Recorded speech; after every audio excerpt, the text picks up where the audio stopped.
Look, I ain't gonna lie. So far, this game's getting 9s out of 10s, right?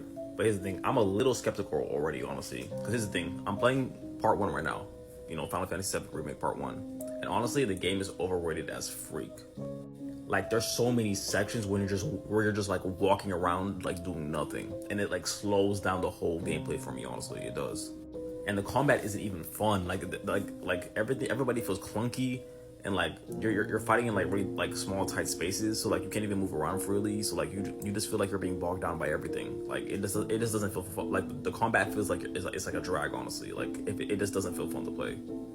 So I'm kind of already skeptical of the scores for this game for Rebirth, because I've already seen some gameplay, and honestly the gameplay looks more or less the same from the first game, honestly. But I heard the side missions were much better in this game, so at least that's a plus. But I heard this game is also kind of like more contained, I guess. Like it's more like I guess everything is more like straightforward. So hopefully the combat is honestly much better, because honestly the combat from the first game did not impress me at all.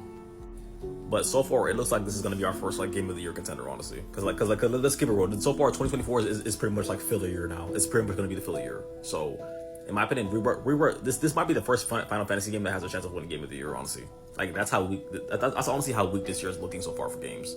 Like I would say an Xbox game has a chance this year, but we know how Xbox has like no track record of making good games. So I'm not even gonna count them in really this year.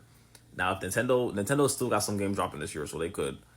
But so far, it looks like Final Fantasy, like Final Fantasy looks like they have a. It looks like this could be the first Final Fantasy game that really could win Game of the Year. Because so far all the scores have just been straight 9s and 10s. So hopefully Final Fantasy fans finally get I guess a game that wins Game of the Year. But me personally, I'm already skeptical of this game, because the part one wasn't even that good. So yeah. I wonder if let me know if y'all even like cop this game, because yeah, so far part one did not impress me.